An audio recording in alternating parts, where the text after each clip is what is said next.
cigars all around. Cheers, y'all.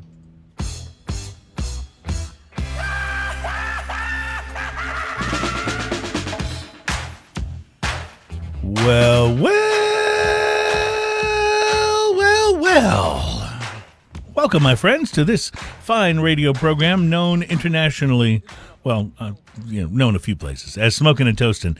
We're all about craft beer, fine spirits, and hand-rolled cigars, and we are brought to you by the fine folks at B&B Butchers and Restaurant at 1814 Washington Ave in Houston, and in the shops at Clear Fork in Fort Worth. More about B&B coming up because we have details on the whiskey sniff, and so we're really excited to announce a little more about that to you.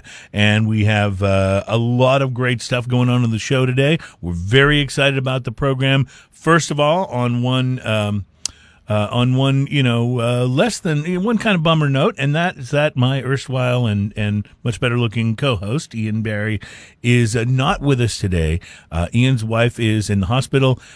She just had a little procedure done and came through it beautifully. She got out of surgery a little bit ago, but obviously he's there with her as you would expect him to be. So I'm wondering though, because our special guest today is Trey Boring from Cigar Rights of America, and last time you were on the show, Trey, Ian also wasn't on the show, so I'm wondering if it has something to do with you. I don't know. I was going to give him a hard time till I found out why he missed, and right, then and I then figured, all right, I really can't do that, but Well, we certainly send our best to Ian and his lovely wife Tiffany, who a finer person to go out and hang out and drink with you will never find. She is the social butterfly of any throwdown party you would ever want to go. She is just absolutely awesome. So Trey, welcome to the show. You were on with us. I think it was right after the first of the year, wasn't it? Yeah, it was somewhere around the spring. Yeah. So, and I know that we have had so much happen in the world of cigar legislation and pending legislation, and I really want you to bring us up to speed. We've been saying this for weeks, like we got to get Trey back on and have you bring us up to speed with where things are. So we'll do that today. You also have a big event coming up with another thing that you're involved in, which I think is just one of the coolest and most important things out there, which is Operation Cigars for Warriors. So I want you to tell us all about that and all about what the event is and how people can get involved and do their thing. Plus today we will be talking about 20 cigars that smoke like Cubans, according to a recent report. We'll be talking about, apparently I ignited a bit of a firestorm, and it wasn't really my intention. I was just talking about something that I was pretty passionate about, and it's about Nat Sherman Cigars. Nat Sherman is owned by a very large tobacco company that came out in favor of the pending cigar legislation. And I said, look, I know that Nat Sherman's only a tiny piece of their portfolio, and maybe they feel like if cigars have a tougher time and are more regulated that cigarettes will do better. I don't know, but I said I've smoked my last Nat Sherman cigar because I'm not going to support someone who is actively promoting that by buying their products.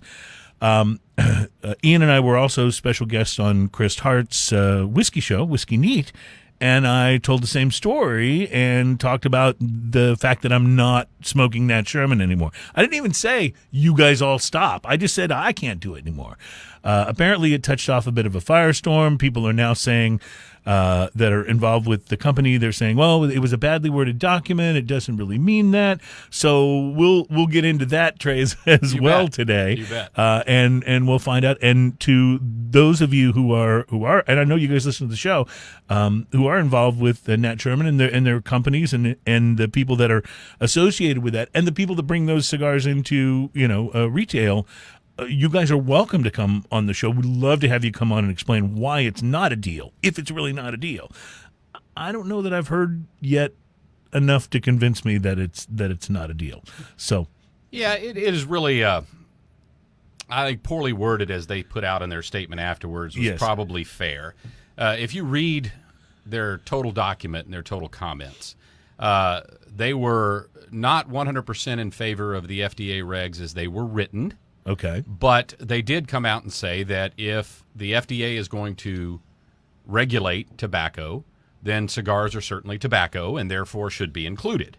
Whereas we have a very big push, a lot of the CRA members and the activity that we're doing at a grassroots level is to push for an exemption of premium cigars from this legislation, from the legislation and the things that we're doing. So it is a bit of a counterpoint, but I will, and I tend to be very nice to folks as I can be, because I'm not so accommodating. But it's I could probably understand where they were coming from in the fact that they are owned by a major, tobacco company, and their issue was really more of a if you're gonna regulate, you better regulate, and that was kind of set people off the wrong way, and I understand that. I could certainly understand the reactions. Mm-hmm. Well, I subscribe to Cigar Aficionado magazine, and I go on their website from time to time just to kind of keep up with cigar news and things that we might want to share here on the show.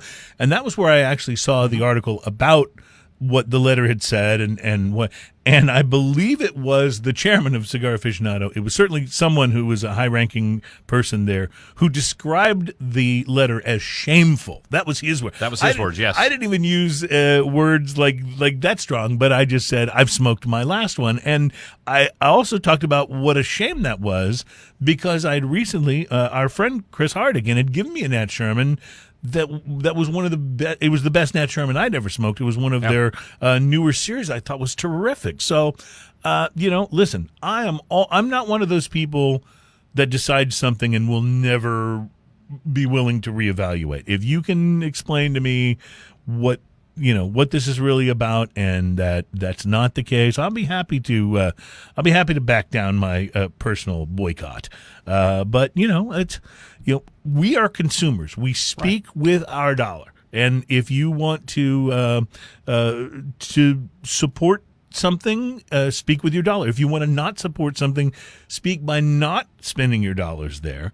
And sometimes I'll tell you what, it's easy. I mean, how many people who, just to go back to, something like, if you remember the Exxon Valdez incident, how many people thought, oh, you know what, I don't like the way they handled that, I'm going to boycott them, and that works out fine until you're on empty and Exxon's the closest station. Correct. You know what I mean? Oh, absolutely. So it can be tough to do that, but I just feel like there's enough opposition, unfair opposition to cigars right now. We don't need anybody piling on.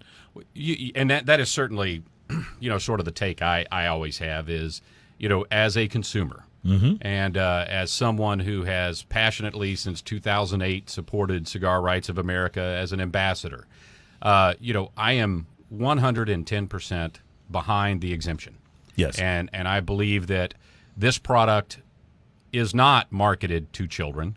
It is not marketed in a manner that is unfair. When you're talking about what CRA defines as a premium cigar, it is truly a premium cigar. Right, hand-rolled. Hand-rolled, and it is one that, I don't know how many cigar shops you go into, but I don't go into many where there's a 16-year-old kid sneaking in to spend $8 to $10 on a cigar. I've never seen it happen. It doesn't happen. And, Ian and I have talked about this repeatedly on the show, and that's the fact that there was money spent on a study that showed what any cigar person could have told you, which was that teenagers don't smoke premium cigars. Right. It's not.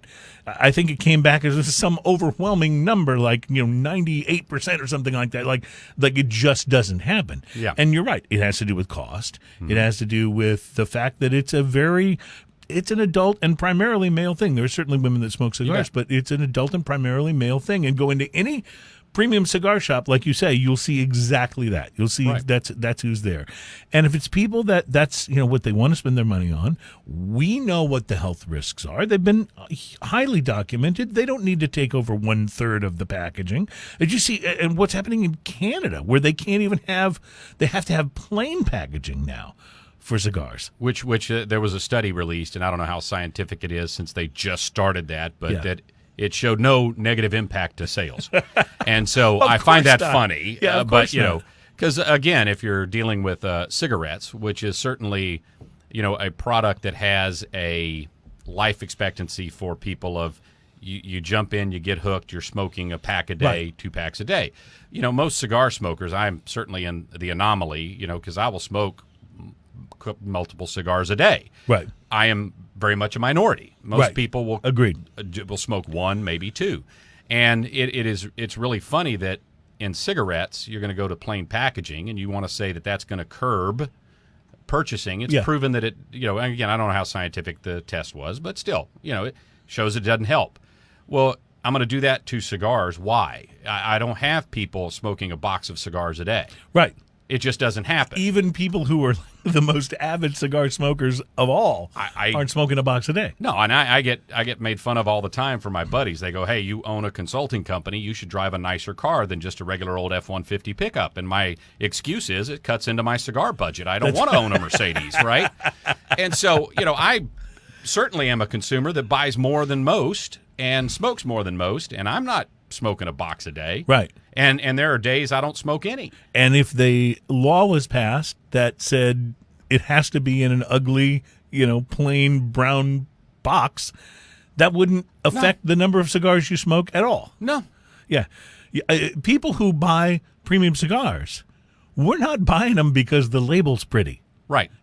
I mean, that's a nice plus. Don't get me wrong. If it's got a nice label, that can get, you grabs can your attention. attention. Grab your attention, right. But some of my favorite cigars don't have very pretty labels at all. They're just very basic. Very basic, yeah. Look at, like, Plasencia. They've got just the little brown thing going around, or Tatuaje. They've got just the little wrapper that has the name on it. That's it. Right. So, anyway, I think that's one of the great, sort of places where the people who are pro-legislation are off. There's a place where they don't understand who the audience is. Right. And they don't understand the culture. The culture. That's a great way to put it. It's a great way to put it. Speaking of the culture, in this segment of the show, normally I will ask Ian if he smoked anything interesting this week, and usually he and I will pick out one thing that we've smoked and talk about it. Now, I didn't prep you for that, so let me just ask the question a different way.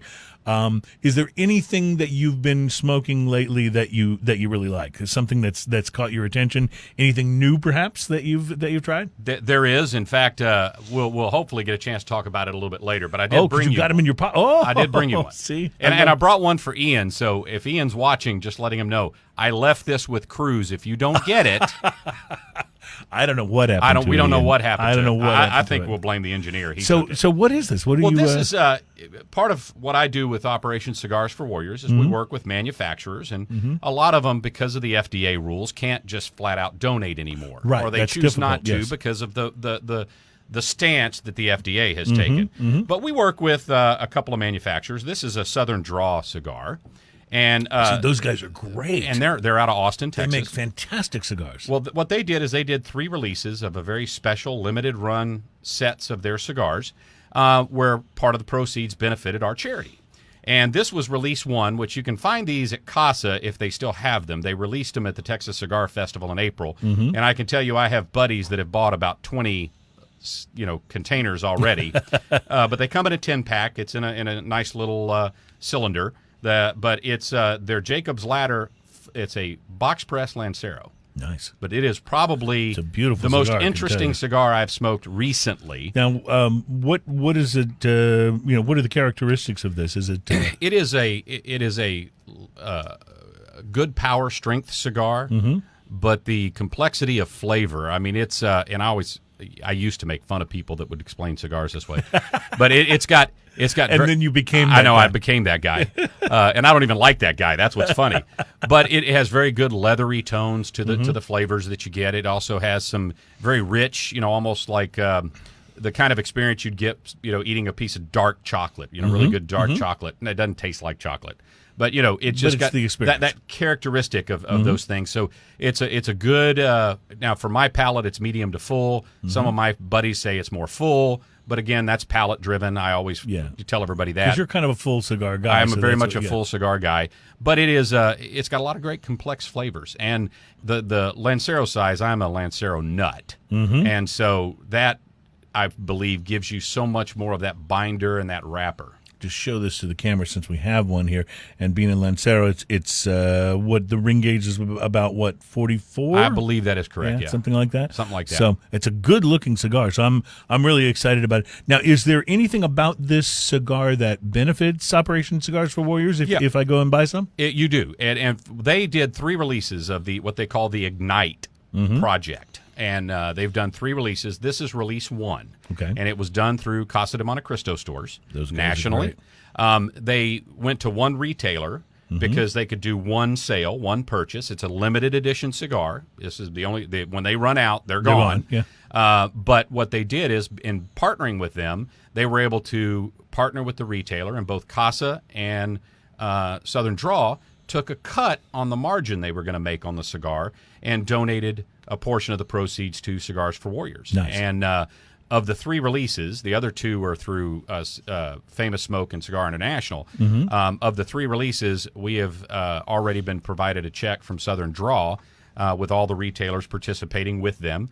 That has been very beneficial for us. That's terrific. So I always tell consumers, go buy them, help them sell through at the retailers, because then that proves that I can do this with other manufacturers, and it helps the charity. Fantastic. Okay, we got a lot to cover, a lot to talk about. I had, first of all, I want to mention, took a couple of days off this last weekend, Labor Day weekend. Took my wife just out. We spent a few days in San Antonio, just rented a little house there. Hadn't spent any time in San Antonio in a while. Went exploring for beers, brought back some San Antonio beers that I hadn't tried. We're going to be trying a couple of those in the show, and also discovered a cigar store I hadn't been to that I really enjoyed, and got something there that blew me away. So I want to tell you about that coming up in the next segment. Plus, we'll be tasting from Seguin, Texas, one of the beers that I picked up in San Antonio, the Seguin Brewing Company's Oktoberfest. So haven't tried this yet, so I'm excited to try this. We probably between now and Halloween will do at least one Oktoberfest on every show. So this will be our one for today. And if you just joined us, Ian's not with us today. His wife's recovering from surgery. She's out. She did great, but he's obviously with her, and so we wish them the best. We'll be back with the next segment. Trey Boring is our special guest and de facto co-host today. And we'll also be tasting some Appleton Estate Signature Blend rum on the show, so we'll be looking forward to that. It's Smoking and Toasting. Thank you for listening. Well, I met the seventh son. He came for everyone. The day he heard the lightning in the field, I heard him clear his throat. A fork within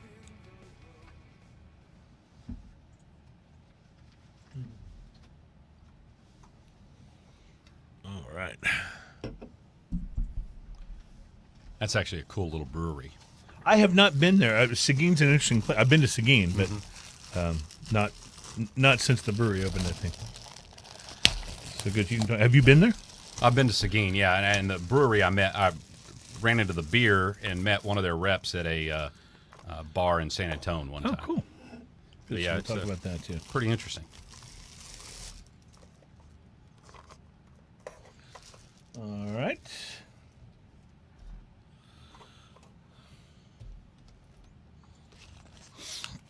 All right, I'm ready when you are, Adam.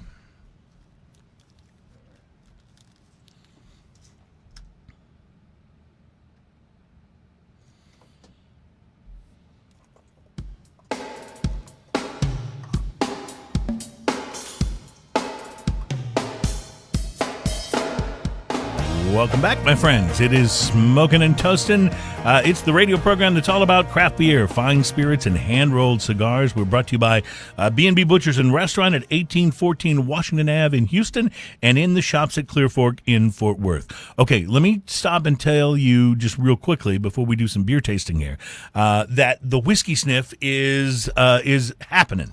It is October the 10th. It's a Wednesday. It's going to be from 6 to 8 p.m. at B&B Butchers and Restaurant on Washington Ave in Houston. That's 1814 Washington Ave in Houston. Here's the way this thing works. For those of you who have not heard about the Whiskey Sniff, it was an event that was born from something that Ian does when he is going to pair whiskey and cigars, and he's got a really impressive whiskey selection at his house.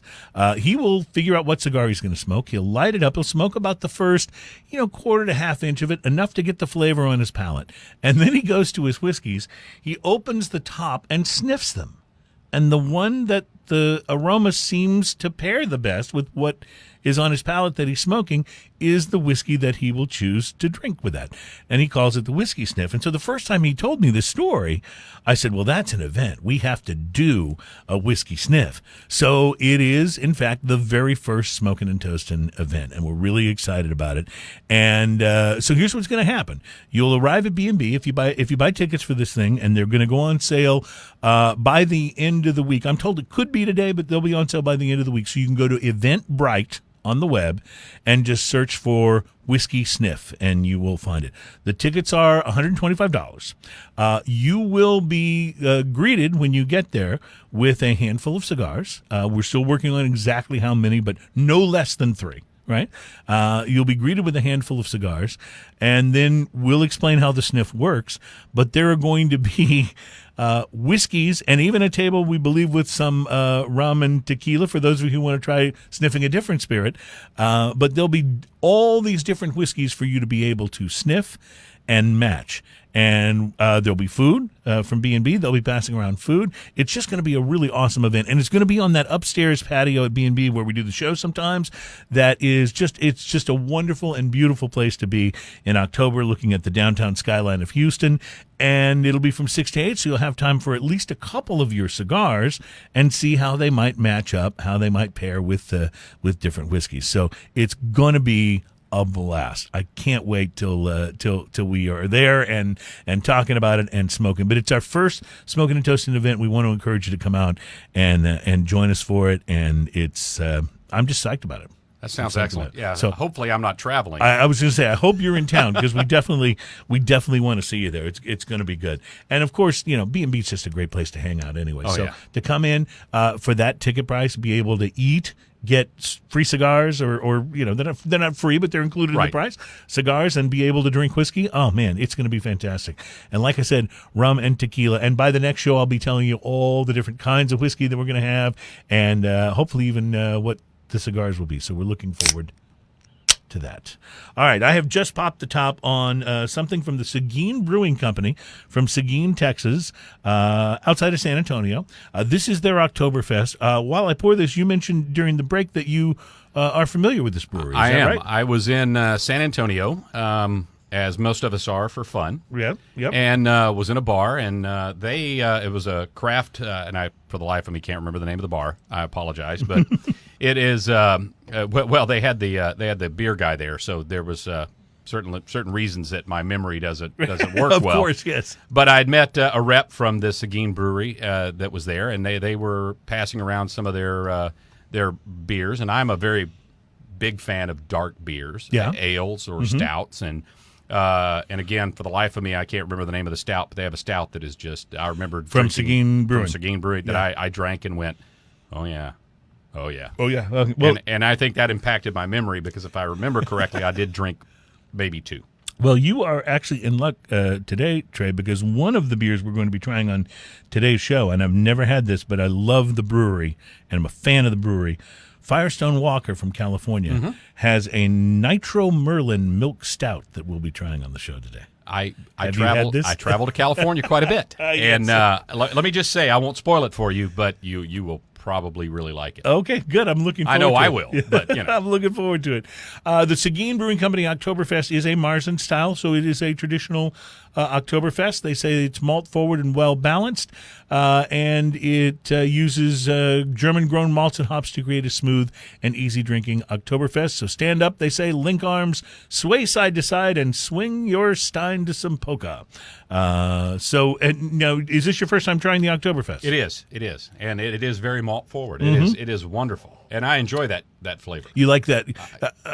This is the kind of Marzen that I like the best. You're right, and it's the malt forwardness. You get malt and some caramel almost immediately on the palate, and then it finishes with a certain, almost a toffee flavor. I want to say it's actually it's not sweet in the way that some of the fruit flavored type of beers can be sweet, but it's got a certain sweetness on the palate that I actually really like and enjoy. Wow, that's actually very impressive. It doesn't have we kind of use as our baseline for Oktoberfest, the St. Arnold Oktoberfest, which Ian and I are both huge fans of. It doesn't have any of that sort of baking spices and sort of, pumpkin pie sort of spice flavor in it. So it's not that kind of Oktoberfest. It is the more traditional German Marzen Oktoberfest, but I actually like it. It's very refreshing. Yeah. Oh, yeah. Mm-hmm. So I was going to say recommended. What did I do with that can? I was going to show it to the there it is, right in front of me. I was just going to show that to the camera. So I don't know. I'm sure you can get this in other areas, but I sort of saw it in San Antonio for the first time. I remembered seeing it, and that was when I grabbed it. So Seguin brewing company, if you want to look them up on the web. So. Had a great time when I was in San Antonio. It was just far enough from home for me that I felt like I was kind of on vacation for a few days. And so in driving around and looking for a few places and looking for a few things and groceries and beer and what have you, I stumbled across a place that I don't remember ever seeing before. I don't know how long they've been there, but it was Fink's Cigar Store on Broadway, I believe. I think that's correct. And so I, of course, went in and found them to have an enormous humidor, and it was filled with all kinds of goodness. I walked around, enjoyed. They were very friendly, loved the guys. Talked to them a little bit about a few cigar questions I had, and walked out with a handful of cigars. One of them I bought was one that I hadn't seen before, so I thought maybe this is something they've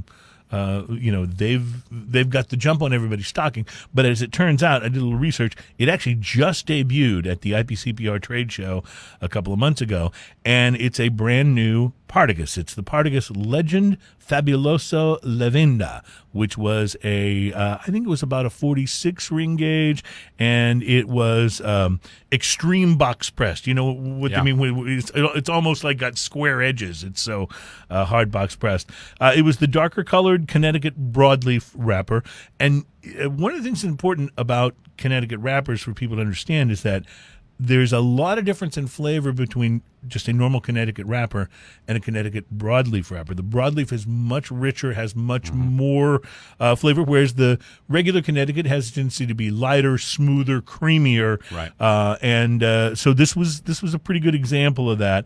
It was a Lancho binder and Piloto Cubano fillers from the start. This thing totally had my heart. It ticked all the boxes for me, and grabbed my taste buds too. The pre-light was all tobacco, but you could just tell from like drawing on this before you lit it that it was going to have this sort of subtle richness of flavor. And then once I lit it up, that's exactly what it did. Medium-bodied, maybe medium to full, but so much complexity. I was so taken with this cigar. Actually, it was one of those things I kept saying to my wife, this cigar is amazing. Like it was one of those when you have that experience, and you and I think both smoke a lot of cigars, and so when you have one that you keep talking about like that, it's a thing. It is. I always look for what I call the wow factor. This had it big time. Leather, white pepper, a little bit of sweetness as it smoked, coffee notes and rich earth. Flawless construction. It was a bombshell. I must get more of these. So I liked it that much. It was a $10 to $12 cigar, smoked to my taste buds like a $20 cigar easily. And so I'm going to do something I almost never do with a cigar over $10 bucks. I'm going to give it a price to quality number of 7, with 5 being you get what you pay for, and anything over 5 meaning you get more than what you pay for. A 7's a pretty. Normally, if I give something a number like a 7, I found an inexpensive cigar that really like blew me away. A $5 cigar that smoked like a 10 or something like that. So this is a $10 cigar a $10 to $12 cigar that smoked like a $20 cigar. Partagas Legend Fabuloso Levenda. One of my absolute new favorites. I absolutely loved it. So. Excellent. So I'll have to mark that down on my list. Yes, it's definitely one I would encourage you. Sometimes we just want to, if you've been interested in a particular cigar, we'll tell you what our take on it. This is one I would say, go get it. Yeah. Like, go get it, smoke it. It's worth the money. So while we're enjoying a little more of this Oktoberfest, Tell me a little bit about Operation Cigars for Warriors. I've read about this organization. This is something you're involved with. This is a passion thing for you, I believe. It is, absolutely. Operation Cigars for Warriors is the only 501c3 charity that's sole mission is to provide premium cigars to servicemen and women who are stationed in areas where none of us want to go. They're in combat zones. Right. And I was just going to ask, if you're stationed in, Afghanistan or someplace like that, is there even a place to buy cigars? No. In fact, that's part of what drove the passion of the folks that founded the charity. Many of them are veterans. Unfortunately, I'm not a veteran, never served, but I have an utmost respect for those that serve. But their thing was, as many of them, when they were stationed in Iraq or Afghanistan or places of that nature, had friends at their local cigar shop would send them cigars. And the respite that gave them after being in the field all day. You could only imagine. Yeah. For me, I think the stress relief of a cigar for me is incredible. And I have a very difficult business job. Nobody's shooting at me. You know what I mean? And and for Exactly. me, the ability to sit and take your blood pressure down a couple of notches and enjoy good conversation and fellowship with other fellow cigar smokers, you can just take what we feel as consumers, magnify that 10-fold, 100-fold. Because these guys had people shooting at them. Right. That was their day job. That was their day job. Yeah. So for them, it's, this is one of those things that we have a passion for. Let us give them a little bit of home, Right. a little bit of peace, a little bit of rest, and, a little bit of appreciation, really, for what they do. And so as a full-blown charity, we work with companies and we work with manufacturers in the cigar business. We work with our retail partners, which we call donation centers. You can go to your local cigar shop, and in many of them you'll see a Cigars for Warriors box. And we generally live off of those donations where consumers drop a cigar in the box. They put cigars, actually, and in they the drop box. a cigar in that box. And that box then, once it gets full, the retailer ships it to our distribution points. And we have 2 distribution points run by volunteers, and they ship as many boxes as we can to servicemen and women. If you're stationed overseas, you get to go online to cigarsforwarriors.org, which is our website. You can request cigars. We do get those occasional requests from a guy stationed in Germany, and we just kind of politely set him because he can find them. Because he can find them. Yes. And if you're stationed in a combat zone, you are on the list. And like every charity, unfortunately, we don't get to everybody the month they request it, but we power through our list as much as our supply of cigars will allow. So obviously, the more people support this, the more people put cigars in those boxes. Yeah.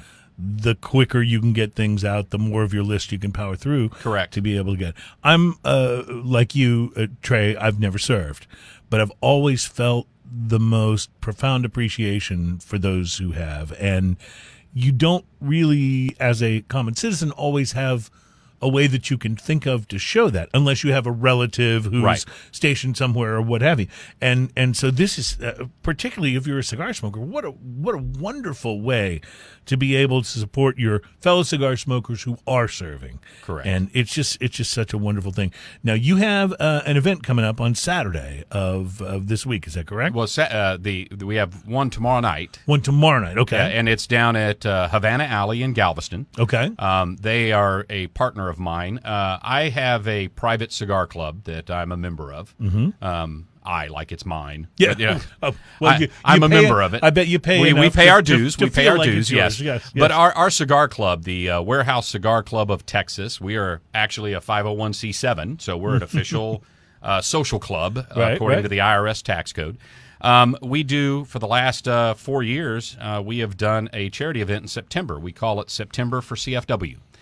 We partner with retailers throughout the city and area here in Houston, and then culminate it at the end of the month with a big party at our club. Okay, gotcha. And that's on the 29th of this month. 29th. Okay. And that is where we gather up all the cigars that have been donated through the events and the ones we collect that night, and we have a big party, and basically it's just a fun time for us to get together.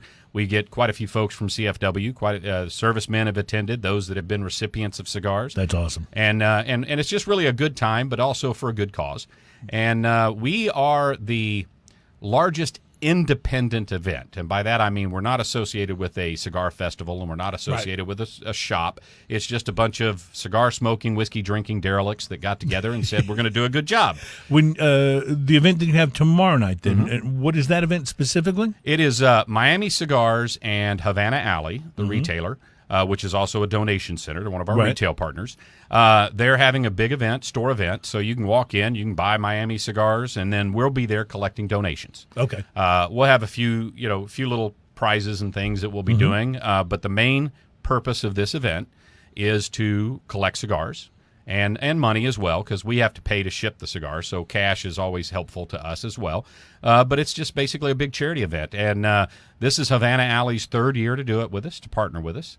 And Miami Cigars, Nestor Miranda and the folks at Miami Cigars have always been a huge supporter of CFW. And by the way, they also make fantastic cigars. They really do. So if you head down, if you're in the Galveston area, come down. Havana Alley's a nice beer bar, nice wine bar, and a great cigars. The Miami selection that we'll have, Miami Cigar selection will be great. It'll be a big event for that.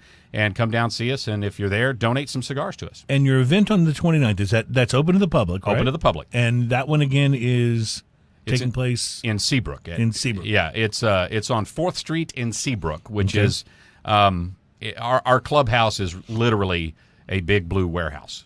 Okay. That's just all it is. And the inside has been, built out by us to just sort of be a huge man cave, because nobody's wife would let them build a man cave in their garage.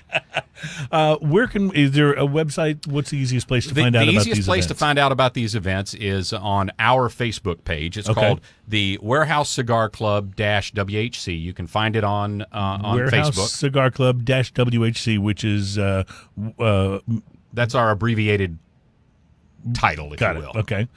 And so we go on the Facebook page, we can find out where and when and all the pertinent information. Because sometimes when you're watching the show, you're listening to it. I know some people listen in the car. Right. It can be tough to stop and write things down. So, you can look for us there. We also we share them on Operation Cigars for Warriors Facebook page, which is for the total charity, and that's always a good one to check out, just because you'll get to see the pictures we get from the servicemen and women. And if I come to this, if I want to come to this event on the 29th, I want to just go into my humidor before I leave and just gather up some stuff and bring. You'll have an easy place for me to be easy able to place to drop it off, and perfect. And like I said, we'll probably have some prizes and some fun things going on there as well. Love it, and just hanging out and smoking and having a good time. Right, and I have to always say, because we are only a 501c7, it is definitely BYOB and BYOC. Got it. So if you want to enjoy cigars with us and you want to enjoy a beverage, please bring it, because I am not legally allowed to provide you with beverages. Anything. Of course, I got it. I'm digging from whence you're rapping. All right, it is Smoking and Toasting. We have a lot more. I really haven't asked you where we stand yet on the cigar legislation. I want to get to that. Plus, there is a publication. I've mentioned it on the show before. It's called the Rob Report. The Rob Report is a really nice, very glossy, plush magazine that is designed for people who own things like yachts and private planes, and I'm guessing most of their circulation is actually people like me who do not own a yacht or a private plane, but who sort of live vicariously by reading the articles of people who do. Anyway, they from time to time will comment on cigars. They had a very interesting article recently where they talked about 20 cigars that smoke like Cubans. So I want to pass those 20 cigars on to you. Plus, we'll be trying in the next segment. Shiner has a brand new beer. We talked about they've got a couple of new beers they just released, and we're big fans of the Spetzel Brewery. Shiner has released a Wicked Juicy IPA that we'll be trying in our next segment. And then, of course, Firestone Walker's Nitro Merlin Milk Stout is on the way. And I know Ian's going to be so bummed that he missed that, so I'm going to have to go get some more and load up his refrigerator. All right, we'll be back at Smoking and Toasting. Thank you for listening. I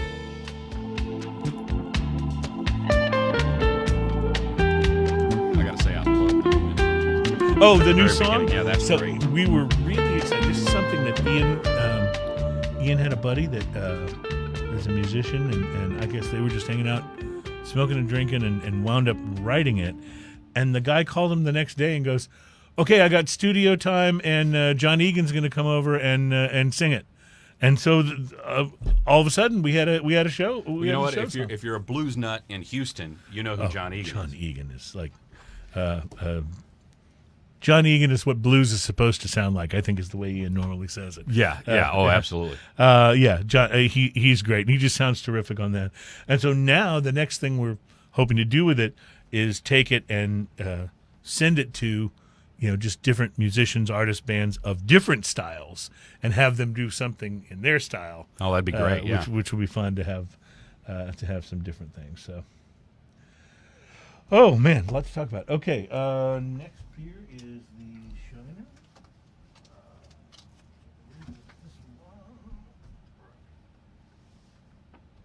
Okay. What'd you think of that, Adam? Did you like it? I did. Oktoberfest? Yeah, it's good. Yeah, it's definitely traditional. Mm-hmm. But can't go. All right. I don't know how far over we're running, but... 5 minutes. Okay, not bad. Not that it really matters, but when we did the 100th show, the show wanted to be 3.5 hours long, and we didn't even do 5 segments. It was just honestly, we could have gone for several more hours easily because the guys were, they were ankle deep in talking about stuff they could have carried on about for quite some time. So it was pretty good. All right, ready to rock.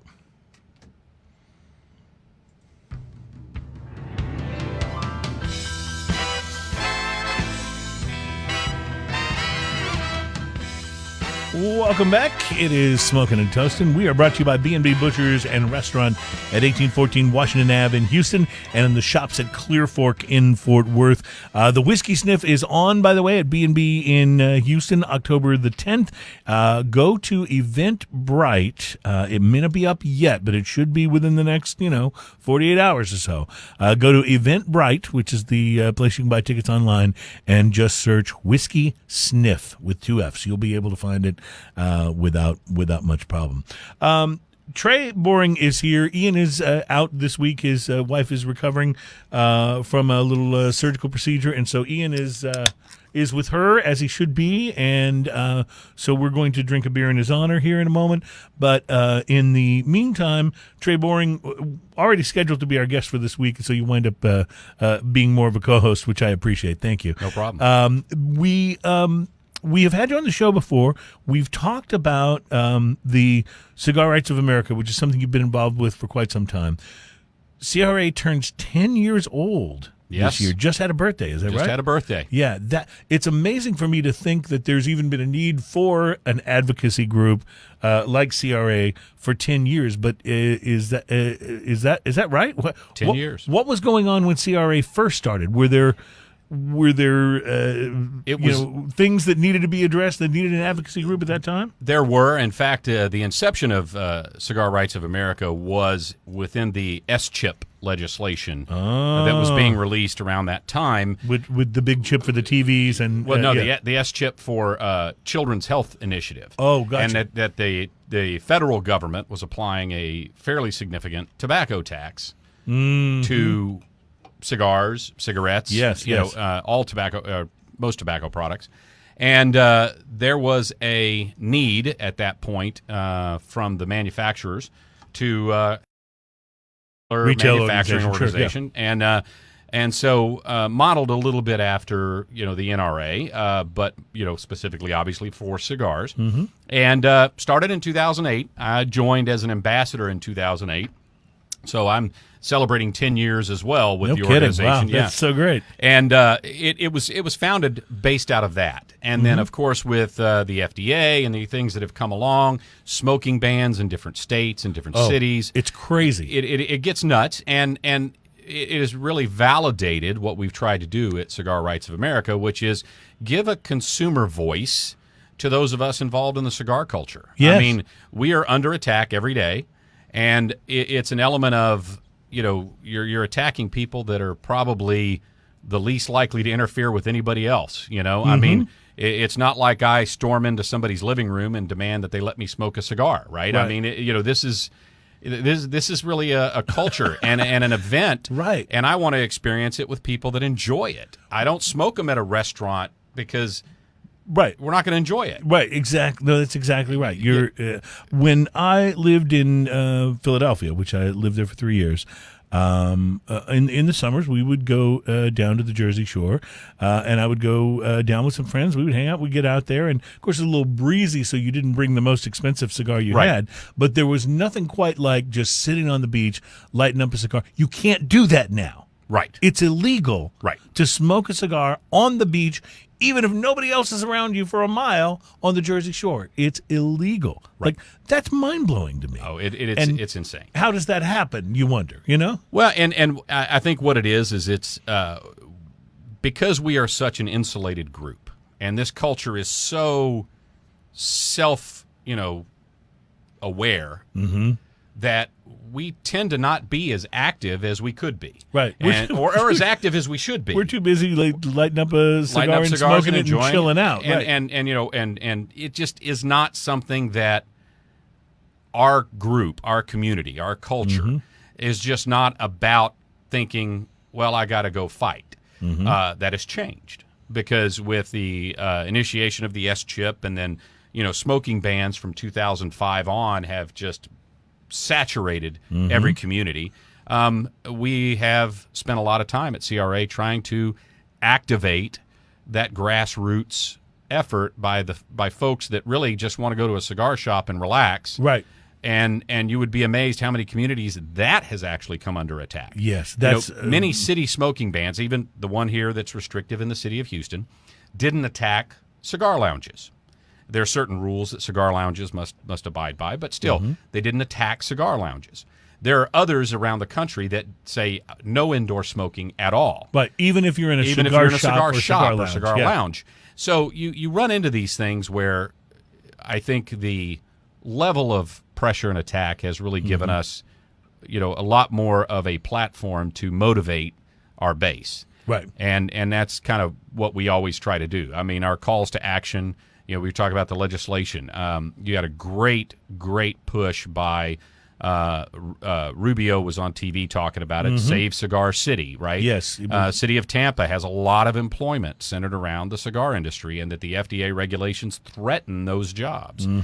There was a lot of postcards at a lot of cigar shops that were put out so that people could fill it in, send in comments. Right. And it's that type of action is what we're trying to drive because while certain senators like Rubio and congressmen, we still have quite a few signed on. They're attaching our bill to budget bills and things of that nature. But unless we show enough of a voice, we become that constituency that is sacrificable, if you will. I'll make up a new word. Right. But that makes all the sense in the world. Because if we're quiet, they're going to go and they get that one guy that may be the deciding vote on the budget, and he says, I'll vote for the budget, but I don't believe in this because I get hundreds of thousands of dollars from the American Cancer Society for campaign donations, and my groups do, and therefore I don't want that in the budget. We're going to go away if we don't have representation and a voice. And so people need to be vocal. It's amazing to me when you think about, the fact that politicians, no one can get elected in the United States of America to any office, I believe, by saying, I advocate raising taxes, right? If you advocate raising taxes, you are not going to get elected. So every politician has to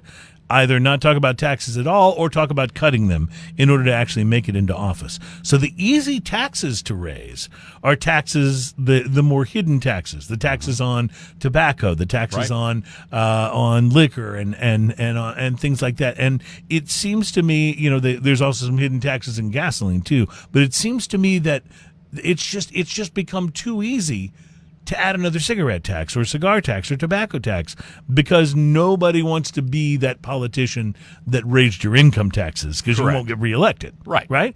And I don't know. We've just become too easy of a target. So without a voice, like you say, without representation, we're going to get our rights taken away, and we're going to find that we're spending more for taxes to buy a cigar than we're spending for tobacco to buy a cigar. Correct. And there's places, I mean, there's some places like New York City, like where it's almost that way now, isn't it? Oh, yeah.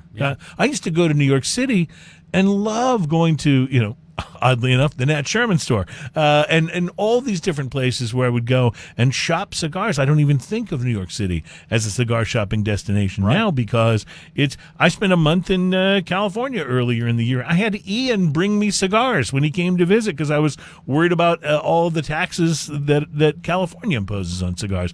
It's a tough thing to be an unrepresented minority. Or majority, for that matter. Right. It really is. And so I think what you guys are doing is terrific. I want you to tell me a little bit about where we stand on the current legislation, but first we really should taste Shiner's new Wicked Juicy IPA. And it sounds like they backed a dump truck or something up to the studio. I don't know what that noise is, but Shiner is I think of them as one of the more, and I do not say this negatively at all, one of the more mainstream craft breweries. They've been doing this for a while. I think of them in many ways the way I think of like Sam Adams, the Boston Beer Company out of Boston. They're fiercely independent, but they have a tendency to have achieved enough market saturation that they're much more often competing with mainstream beer than they are competing with sort of the craft world.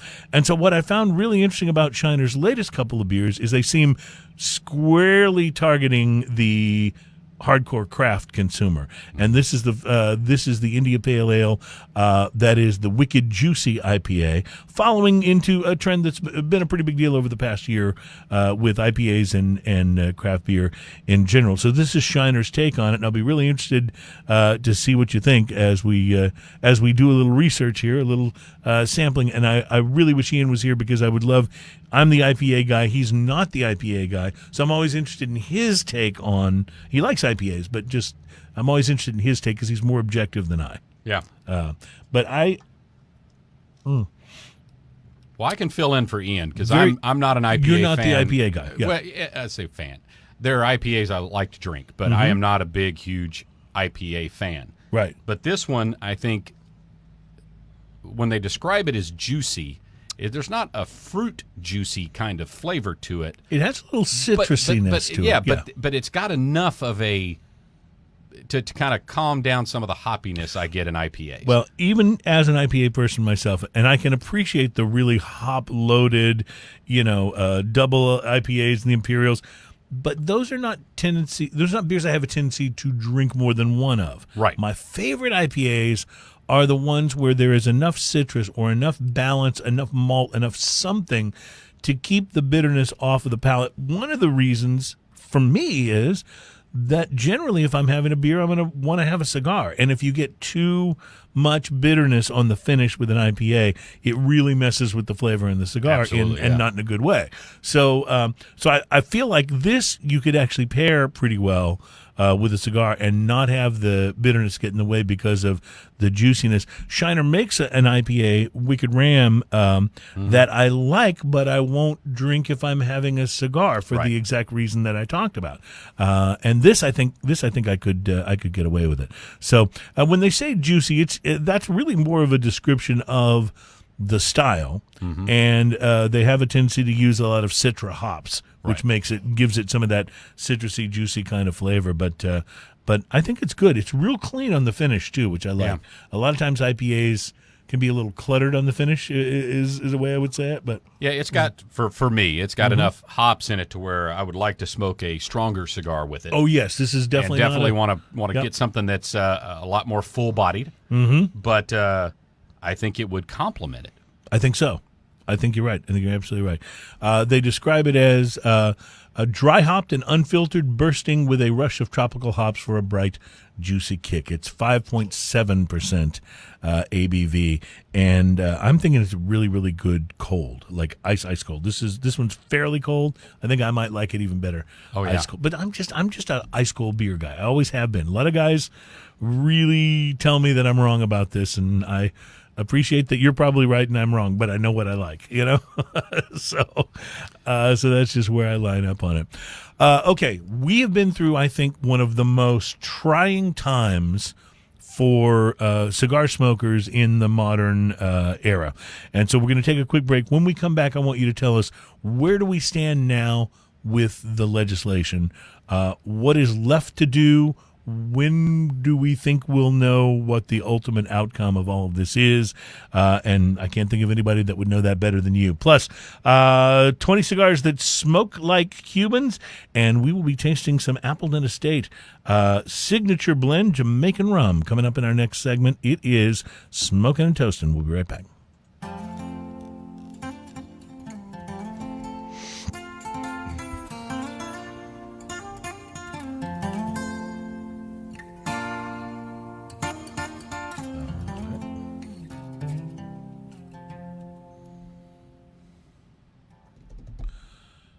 Thank you again for being on this week. I really appreciate no problem. it. I'm just glad I was actually in town. Mm-hmm. That's been the hard part, is just actually Right. being in town on a Thursday. Yeah, I totally understand.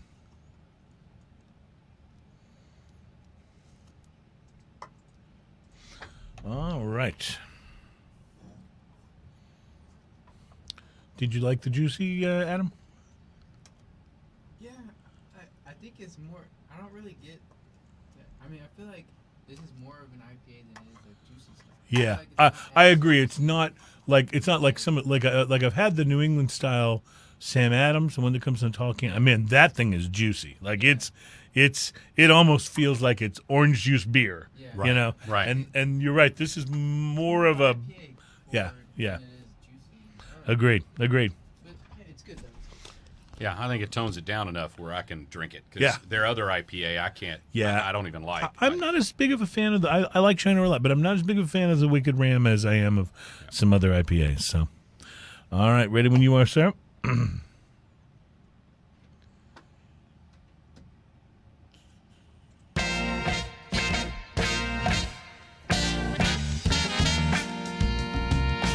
Welcome back. It's Smoking and Toasting, and we are so glad to have you listening to and watching the show.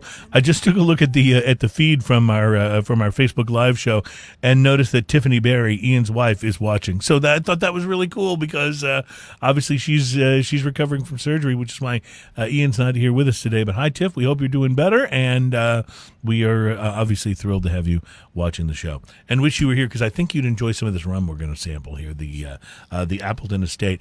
I have read. I really enjoy. Premium rums. I've read so many reviews, so many like different articles and stuff where they're listing great rums that Appleton Estate makes the article somewhere, and it's never a brand that I've had as much familiarity with. So I'm really excited about trying that. We will do that. We will do that in this segment. Also noticed when I was looking at the can for the Shiner Wicked Juicy IPA, which we just tried in the last segment, that it prominently displays the Craft Brewing Association upside down bottle logo on it, and the Brewers Association is rolling out a new national advertising campaign that's aimed at bringing another round of consumer attention to the independent craft brewing seal that I just mentioned. And it is, we will link to this in the show notes. There is a wonderful wonderful commercial they put together for this, and it's on YouTube like every commercial in the world is, and so we'll put a link to that in the show notes. Adam, please remind me to make sure we get that done, but it's really, really good. I think you will love it, and if you're a craft brew fan, it's a pretty big deal. It's called That's Independent You're Tasting, and it's actually a pair of 30-second commercials that they are putting out, and it's like I said, they're really good. They're very, very well done. So as the cigar Rights Association. Have you guys ever done any sort of video presentation type stuff and put it out? Has that ever been part of your agenda? No, we are such a unique group that there's not a whole lot you can do. Now, we have been very fortunate that with a lot of the coverage out there on what's going on with the FDA, people like Rocky Patel have been on the Tucker Carlson show and things of that nature. It's just, and then there's been some independent things made about cigars. There's a current video that's going around, or movie that's going around now that is basically about how cigars are made, what's going on in the industry, and being very well received. I think those educational things are there, but it all comes down to money, and unfortunately, we don't have the budget that a lot of our attackers have. Yeah, it comes to that point of just dollars. Right.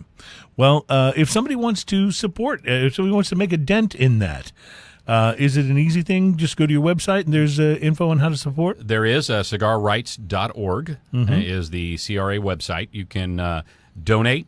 You can join. In fact, right now, I think we've extended it through today or tomorrow.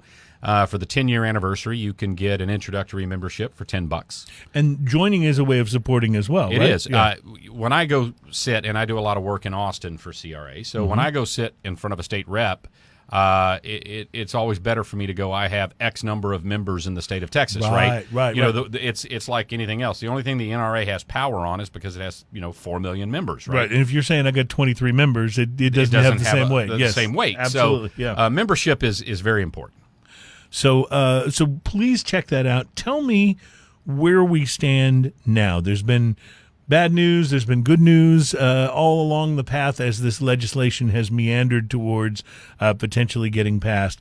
For those that don't know, the latest round of tobacco legislation is particularly onerous for premium cigars. Absolutely. Really ridiculously over the top for premium cigars.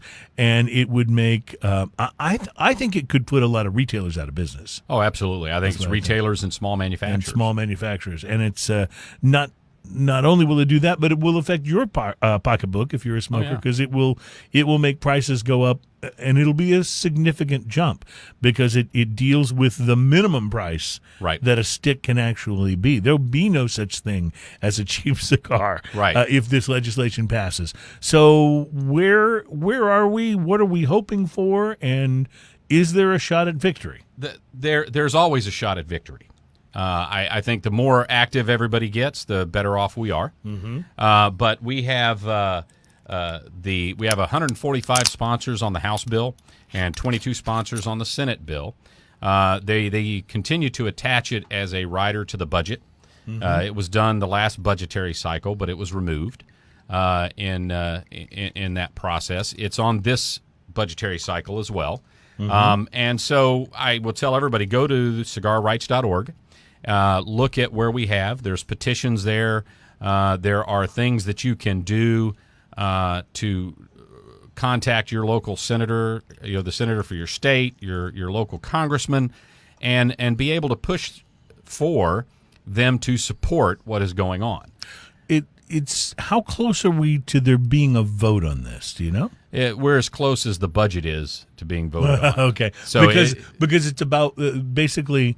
It's a rider to that, right? What we're angling for here is that would be a rider attached to the budget that would exempt premium cigars from this legislation, which is actually already passed. Is that correct? Well, the legislation passed, but it's the Tobacco Control Act. It was passed, moons ago. But the Tobacco Control Act gives the FDA authority over tobacco products, right? And because of that, the FDA is allowed, as an unchecked administrative, bureaucracy, to make the regulations they want. The regulations, yes. And in order to meet what they believe are the guidance that was laid out in the initiating legislation. Our argument is that the initiating legislation did not mean to include premium cigars because it is not about keeping kids from smoking. Right. It's not about, cigars don't fall into any of the categories. That's always been it's really the concerned argument, with. right? Yes. Yeah, that's always been our argument. So what we're working through now is The only way you battle regulations that are created by the agencies is through legislation, which is done, obviously, at the congressional level and the senatorial level. And so from our perspective, we need the legislative branch to come up with a fix to keep in check the regulatory spectrum from the the government agency. Right. So we try not to get too political one way or another on the show, but obviously when cigars are part of the politics, we have to jump in. So I'll just say this. Our current president, not a cigar smoker, but some of his appointees have been fairly friendly to the premium cigar industry. Is that fair to say? Fair enough to say that they're sensitive to our cause. And favorable is always a strong word, but they are certainly less inclined as previous administrations to target what we're doing. Okay. This is the administration where I think we could make hay with the legislation. We're very fortunate. We have both Democrats and Republicans that are signed on as sponsors. That's one of the things I've noticed is that it almost seems to be about 50-50 in some of the articles that I've read in terms of where the support's coming from. Exactly. Yeah. And because this is really a small business issue. We talked about damage to retailers. This is the heart of our employment. You know, small businesses. And even you talk about our biggest manufacturers in and of themselves. Obviously, like you were mentioning, Nat Sherman, they're part of Altria, right? Right. But Nat Sherman as an entity, if it was independent still, is really a small business by federal standards. Sure. Rocky Patel, as many cigars as that guy makes, is still a small business by federal standards. Yep. You can go right down the list. Drew Estate's the same way. I mean, they're owned by the Swisher companies, and so they have a bigger parent organization, but their organization is still small business. Right. And so you attack small business, you attack the heart of employment, and that's where we get a lot of support from both sides of the aisle. Interesting. Yeah, that does make sense because that's something that no matter which way you lean politically on a number of other things, that's something there's always, I think, quite a bit of agreement on. Oh, absolutely. So that's a good thing. So if people want, if I want to help out, what's the best thing I can do? Join, donate, write letters. What's the right thing? Those are the key things. It's basically, I categorize it three ways. Donate money if you have the ability to. We have the fund because we're still fighting the legal battles. So we have a legal defense fund, if you will. That's not what it's called, but still we have a legal fund. And then join because I need bodies. I need bodies when I go talk to people in Congress and go talk to people in Austin, Texas. And the other is be grassroots active. Okay. Follow our call to action. Write your congressman, write your senator, write your state and local people. And encourage other people to do it because we often will take on smaller battles that are regional and local where we'll try to activate the members we have on our rolls in a city. We've done it in the state of Texas whenever we used to get the statewide smoking ban would come up every legislative session. We were able to send a call to action to all of our Texas members, and we were able to beat that bill down, and it never made it out of committee the last 4 legislative sessions. That's great. So it works, but those are the 3 main things. Be grassroots active, join, and donate if you can. And the website, again, is? cigarrights.org. cigarrights.org.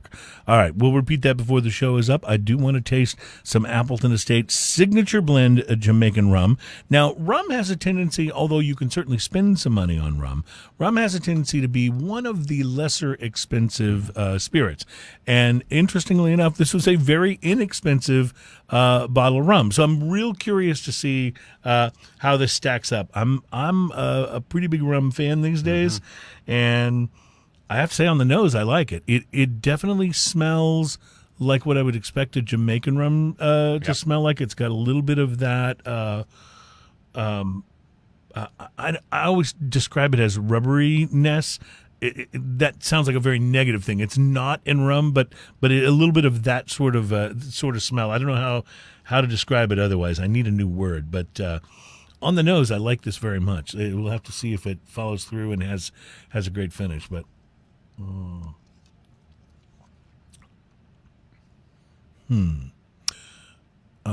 Okay. My first blush, I like it. I think I might have been hoping for a little more complexity, but as the finish sort of warms up, I'm liking it more. What are your thoughts? You do like rum, correct? I'm a huge rum fanatic. Yes, it is.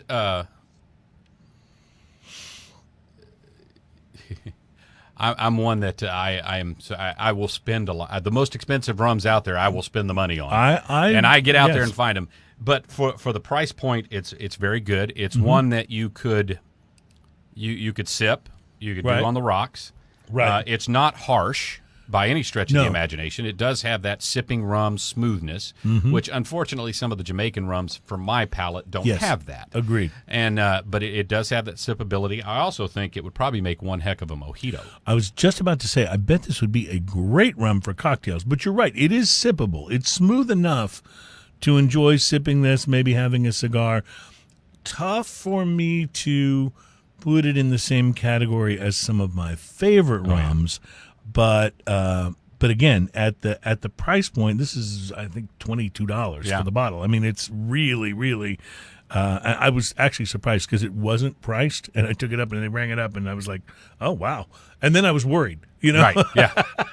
I was like, "Oh, I bought the El Cheapo rum for today," but no, it's actually really enjoyable. I just think it's not maybe as complex. There isn't, I think, an age statement on this, but I'm guessing this is kind of like their Appleton Estates. It's sort of their blended base version, level blended version, right? Right. Yeah, the blended Jamaican. Well, I do enjoy it though. It drinks a lot like some of the other rums you'll find out there that are like 8.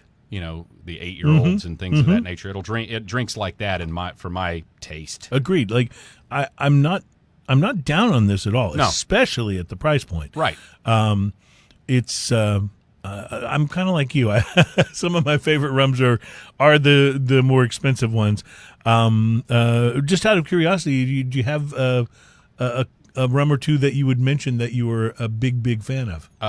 My all-time favorite rum is Ron Centenario out of Costa Rica.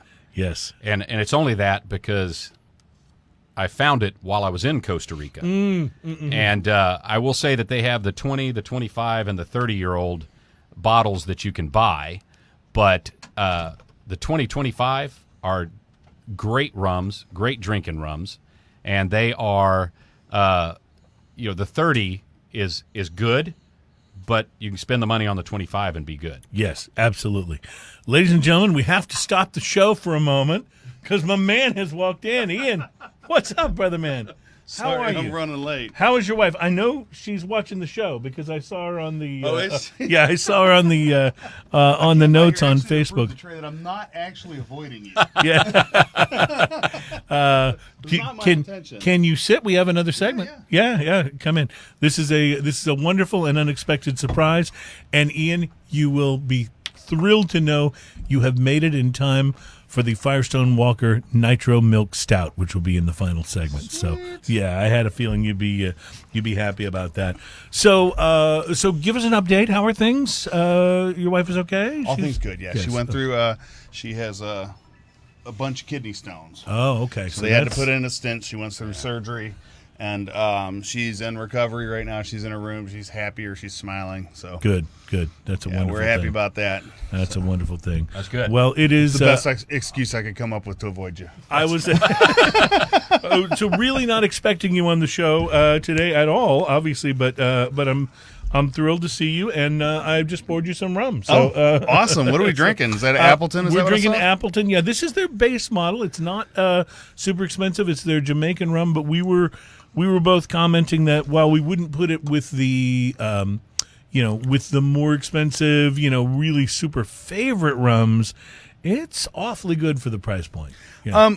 I've had this before. I usually use this if I'm going to use this as anything as a mixer kind of rum kind of thing, because this one to me has a little bit of an underripe or almost greenish, if that makes sense, aftertaste to it, yep. Which completely disappears when you mix it with anything and makes it a great mixer, because it does have that nice spiced rum kind of taste overall. And at this price, you can afford to What- use what it is as the a price mixer. of a bottle? I I'm want not to say even- it's about $22. Yeah, so it's great for a it's mixer. not so. it's not an expensive one at all. Because it's also got like the way the spice works. Like some of the spiced rums are so up front with the spice, and then the rest of it. This is actually more of a mellow and works better for a mixer kind of. Yeah, thing. kind of a and it really does have that Jamaican rum flavor profile to it. You as can well. smell that, like as soon as you even get close to it, Yep, you can smell absolutely. that. Yep, that it's on the profile, nose. right? It's on the nose for sure. So, Ian, we also talked about the whiskey sniff. Tickets are going on sale here, like in the next 48 hours. I'm so excited for the about whiskey that. sniff, and so we want to encourage everybody to go to eventbrite.com, Eventbrite, which I think is Eventbrite? easy enough to find on the web, and just search whiskey sniff. I am going to tell you this now. There are enough people that have told me of their interest in this.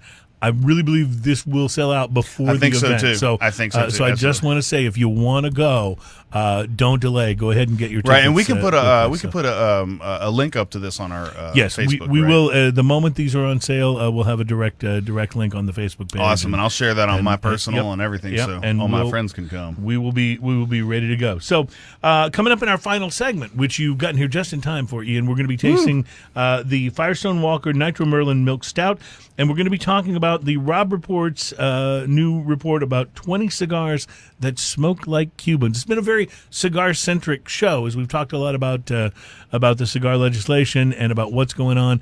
And I really want Trey to once again tell you about Cigars for Warriors and what this event and this whole thing is about, because it's one of the cooler things.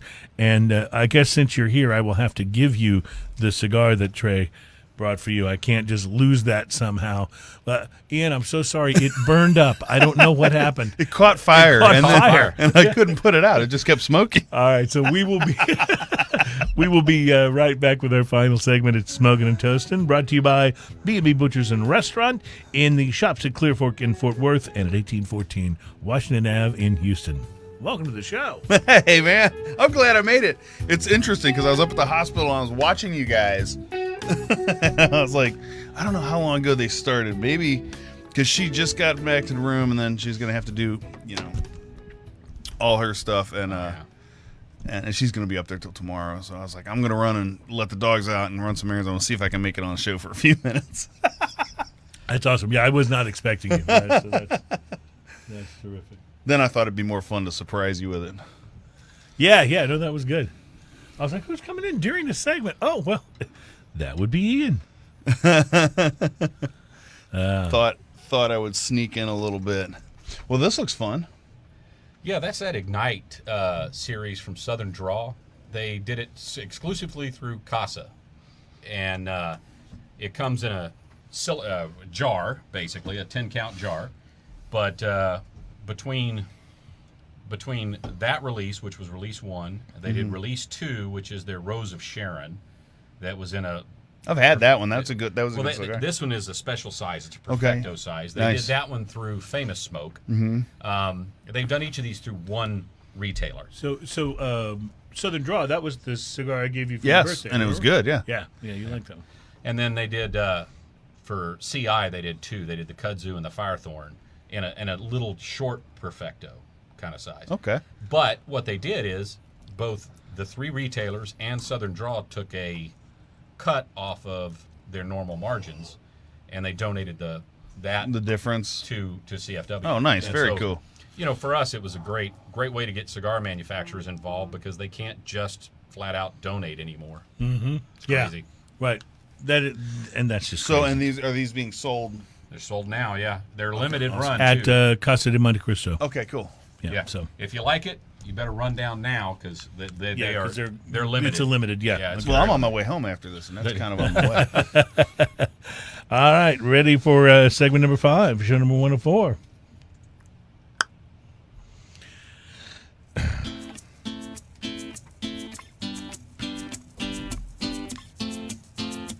On the beach in Hawaii, Welcome back. It's Smoking and Toasting. It's the radio program that's all about craft beer, fine spirits, and hand-rolled cigars. It's show number 104, which means for 104 episodes now, no one has put a stop to this. It's just such a wonderful concept. That is kind of crazy, isn't it? We're brought to you by our friends at B&B Butchers and Restaurant at 1814 Washington Ave in Houston, and the shops at Clear Fork and Fort Worth. Ian and I were over at B&B about a week ago for a meeting with our boy Jeremiah over there, and Shauna, who works in the sales department here at the company. And so Shauna was hungry because she hadn't had lunch, so I convinced her to order the lamb's bacon, because she was saying, the Chef Tommy's bacon. She was saying, yeah, I don't know if I want the cheese. I don't really eat cheese. I was like, well, try the lamb's bacon. It doesn't have any cheese in it. I thought her jaw was going to hit the table. It was so good. Amazing the lamb's bacon was. See, and I hadn't tried it before, actually. So the first time I tried it was when she ordered. She's like, "Do you want to try some?" I was like, "Yes." I have it on good authority that bacon will be being passed around at the whiskey sniff. That's the whole reason we're doing the whiskey sniff, right? That's right, just to get more bacon. the cigars and the whiskey, they're, Yeah, that's great, but supplementing bacon. We want bacon. Well, I got to tell you what B&B passes off as bacon. Yes. Is like, if you're thinking, why are they talking about bacon that I eat for breakfast? Oh no! Oh no! It is nothing. No. It's this thick. Yeah.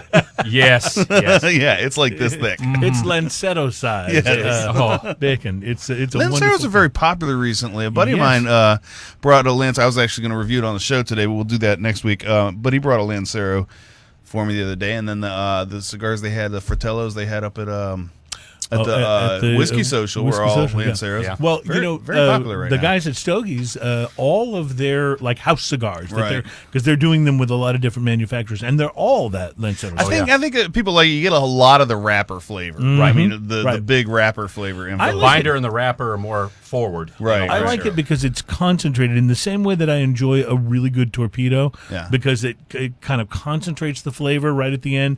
This concentrates it without even having to have the tapering, which I think is.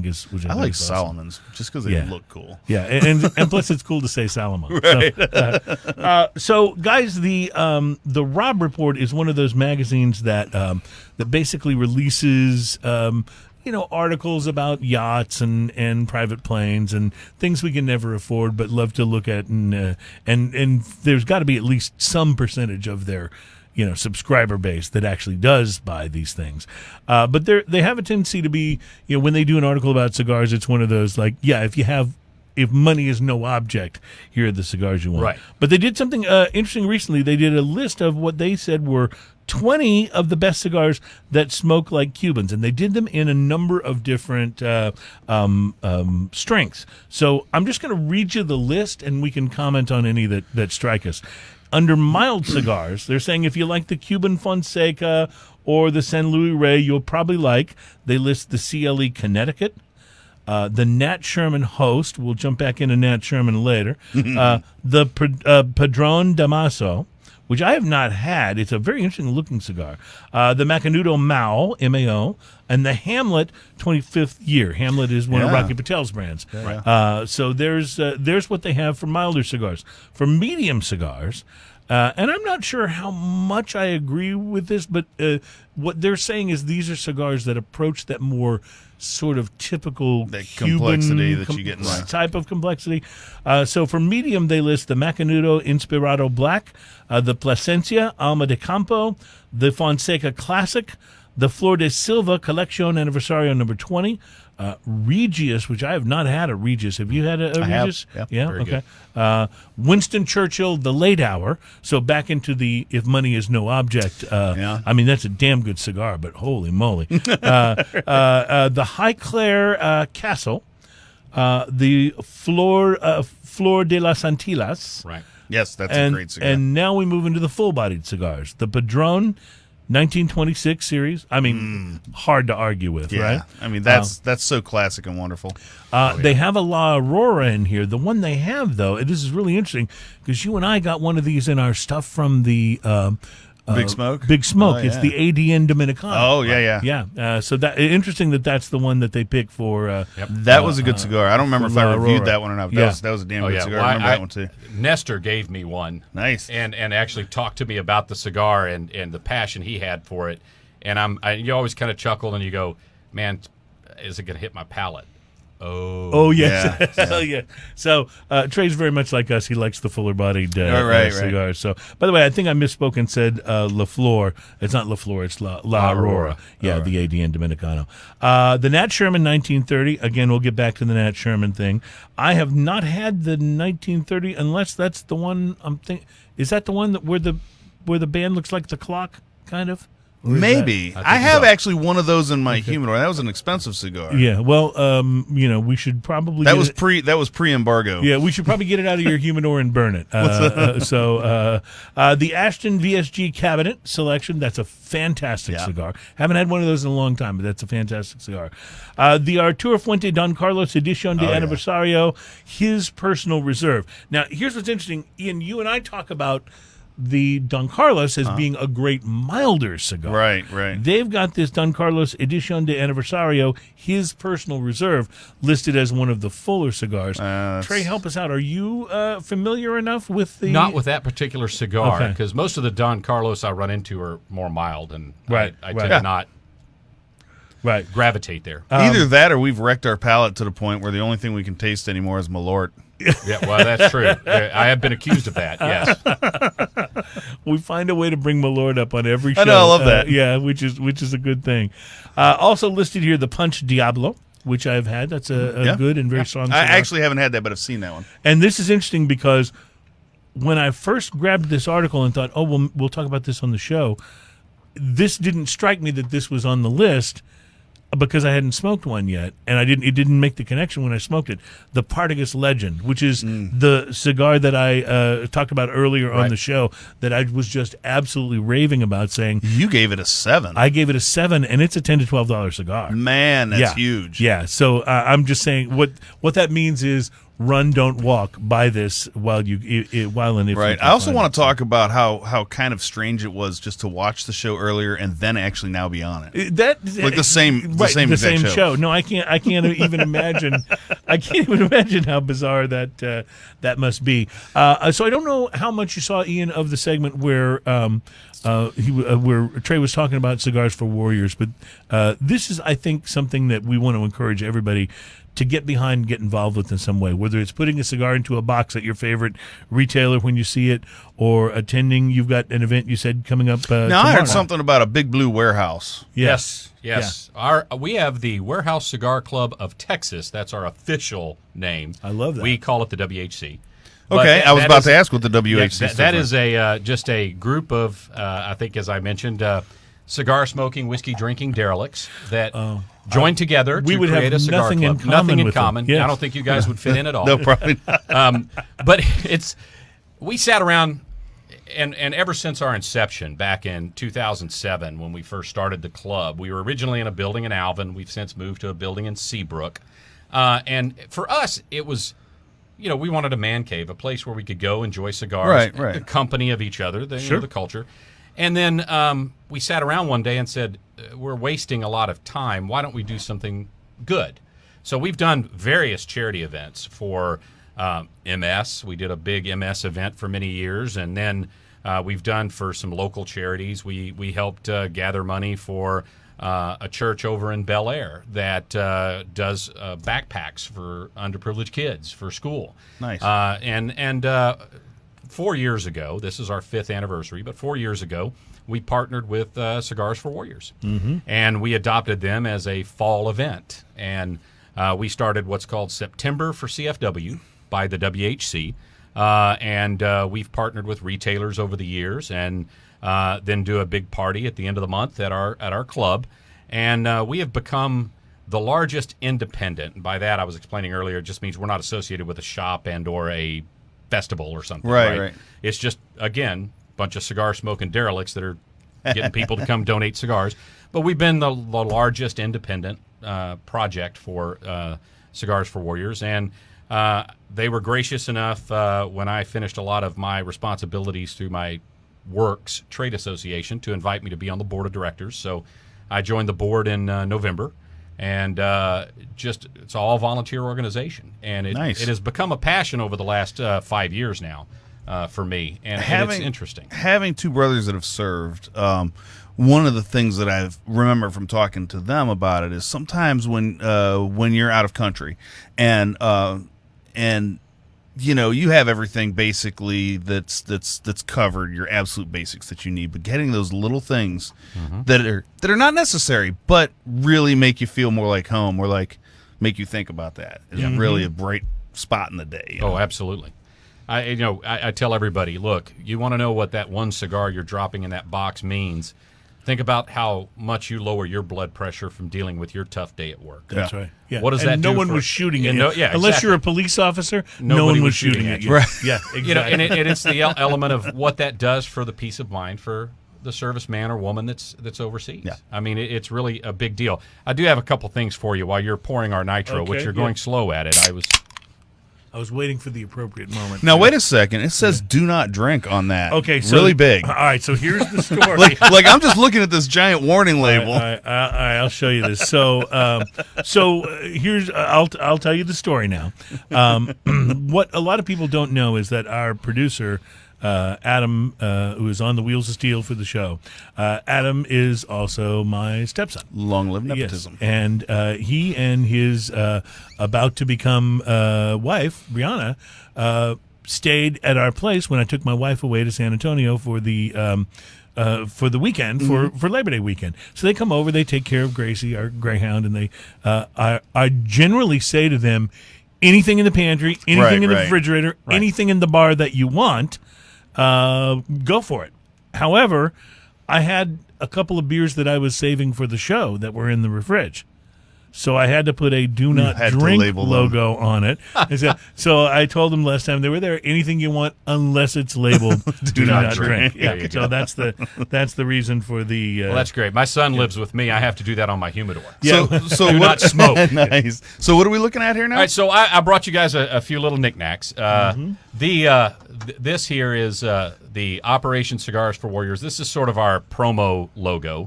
Logo This pin. is and so I got you guys a button, an actual lapel pin, a couple of stickers for each of you. And then on this is the actual 5-year anniversary. Nice. Souvenir mugs. That's beautiful. May or may not be prizes if we happen to do some fun stuff at our events. Yes, of course. But I got these for you guys as well. But it's, like I said, this is our 5th anniversary, which is the WHC CFW 5 logo that's on the back. So that is what we're celebrating this year is our 5th year partnering with CFW for September. Awesome. That is great. Thank you so much. Really great. So we are tasting a one that I've actually been. I'm so glad you made it because I was really feeling guilty about even drinking this without you here, because I had just had a feeling this was right up your alley. Got this a while back. It's the Nitro Merlin Milk Stout from Firestone Walker, which our stout loving friend here, Ian, informs me he's actually already tried. So he'll just be doing a little follow up research with us as we do the tasting on this one. He told me he was pretty sure. You know the thing about Firestone is they make damn good beer. Oh, they really do. Like they just really do. From their latest beer. Well, I am in love with the 805, and I very seldom will say that about a beer. I'll enjoy lighter beers at the right time, but there's very few of them that I go, man, I'm really craving one of those. You know what I mean? And 805 is one of those. It's one of the best lighter beers. And I told you this when I was in California for a month. I was in Los Angeles. That is in every bar the way that Shiner Bock is in every bar in Houston, or that Sam Adams or Harpoon is in every bar in Boston, and so on. Or Yingling anywhere else. Yingling anywhere, right? Yingling anywhere that sells it, basically. Which Pennsylvania and Florida. How weird is that, right? Yeah. Well, it's just, and you can get that as well in Arizona. Yeah, and Mississippi. It's now in Mississippi. Yes. So and it's good. It's always good to have a Yingling because you can't get that exact flavor anywhere else. No. Nowhere else. But your thoughts on them? I'm sorry, Trey. No, I was just going to say, when you're in California next time, there's a great cigar shop, which is also a beer and wine bar in Bellflower, California. Bellflower, which is unusual because in California you generally can't serve alcohol and smoke in the same place. Also, you can smoke anywhere you want as long as it's not outside or inside. Right. Okay, sorry, I just wanted to make sure. Yeah, no, We've exactly. cleared that up, And yes. if it's in your backyard in certain cities, you can't even do it Yeah. That's just on your own property. It's nuts. crazy. Yeah, it but is. Bo's Cigar Lounge in Bellflower. That's where I found this stout. Oh, And I will wow. tell you that it does pair wonderfully well with a good cigar. I bet it I does. liked a little medium to full because I have Mm-hmm. I have certainly tried it with multiple cigars. Wow. Yeah. Wow. Not that I've drank a lot of it. Well, we had a good time at the Buena Vista Cigar Club Yes. in Beverly Hills. Yep. But I don't remember. They did have the 805. I don't remember whether they had this or not. But I can tell you, you're absolutely right. This will pair nicely. Ian, your thoughts on the Nitro Milk Stout? I'm for it. I can always count on you for that in-depth analysis. Yes, Cruz. yeah. So that's fantastic. It's everything you want it to be. It's smooth. It's delicious. And even though it's a stout, it's not as heavy as you'd expect. And that nitro gives it that super creaminess. That's just like Guinness has that. Yes, this is chocolatier than a Guinness. I Yes, think. yes. It's got more of that cocoa. Less burnt caramel, almost like a coconut and chocolatey kind of finish to it. and it's a little. It's there's not a a- heavy mouthfeel, but more so than a Guinness. Right, but there's also a tiny bit of bitterness on the end, like a burnt caramel snap on the very end that I think the hops bring in. It's actually brilliant. I It's love it. really well the made. whole flavor ride on it is wonderful. Really well It did made. take a minute after having the rum to clear my palate from the rum. I agree. But once it was cleared, I got all the flavors fantastic. Yeah, I agree. Second, third swallow where it Right. really sort of came. We'll out. have to get you on again if you like beers like that. A buddy of mine, I just bought a bunch of brewing equipment from. He dropped off the brewing equipment with me, and he goes, "I also have this, and it's one of the Velvet Merkin." Ooh. Yeah, so we have to. That's coming on the show Well, that's very, very. as soon as I can interesting. find two other 14% beers. To bring on Yes, the show I was with going to say because we can't have you. We can't have you just bring one beer. You have to bring all it. beers. He that- cut me off from bringing all the beers because there was one time where I think the latest beer I brought was 8%. that was the lightest. We Yeah. opened with that. Yeah. So this has been a really fun show, and I'm so glad you got to join us for a piece of this, Ian. This I'm is, so glad I made it. It's so. not the same without you, I can tell you that. And Trey was developing a real complex because he wasn't. You weren't here the last time that he was on. I was so, envisioning when I was coming up the elevator, I was going to see him on the standing there waiting for the elevator when I got off and be like, I don't know if I should even say anything. Sorry. Trey, give us website information again for Sure. both CRA and for the Cigars for Warriors. So, Cigar Rights of America is cigarrights.org. Definitely go on, join, donate. Please join. Please, we need bodies. That helps us. Numbers Yes. are what mean things. And then for any information for Cigars for Warriors, you can go to cigarsforwarriors.org, and that is our webpage. That is the same portal you can see where a soldier would log in to request cigars, but that keeps you up to date. Facebook and social media, much like you guys, is where we do a lot of communication. Operation Cigars for Warriors has a Facebook page. A lot of information flows there. Please definitely look that up. And then the Warehouse Cigar Club -WHC will have a lot of information posted between those two Facebook pages about the events coming up. Tomorrow we're in Galveston. The 29th, noon to 4, we'll be at the Smoke Ring in Webster, just prior to our party, which starts at 7. In fact, if you guys ever happen to be driving around down there, please come in and join us That at sounds either like one of those fun. locations. It's I think the Smoke Ring has one of the largest humidors in the south side of town. So, Nice. A couple of cigars. You can find one or two. Well, we are big supporters of everything that you do. We encourage people to get involved. Just out of curiosity, what do you do for a day job? I 'Cause run. this is all secondary. This is for all you. secondary, yes. I run a consulting company that deals with import, export, logistics, things of that nature. Yeah, so he's actually a respectable citizen with a real job. Well, it's not, yes, respectable. Let's not throw that word around too lightly. Trey, thank you so much for being on the show. It's always enlightening to have you come on and really kind of explain in real black and white terms where things stand with the current, crazy crop of legislation. We are kind of, I think, cautiously optimistic on this one. Cautiously optimistic, yes. That's a good way to put it. All right. Well, thank you, ladies and gentlemen, for being a part of the program today. It's show number 104.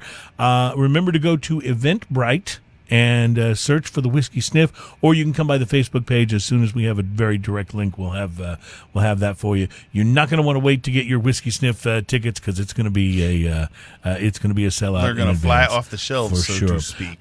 Thank you, everybody, for being here. Have a wonderful and a pleasant week. And if you have anything left, do you have any? I'm going to have to go with this.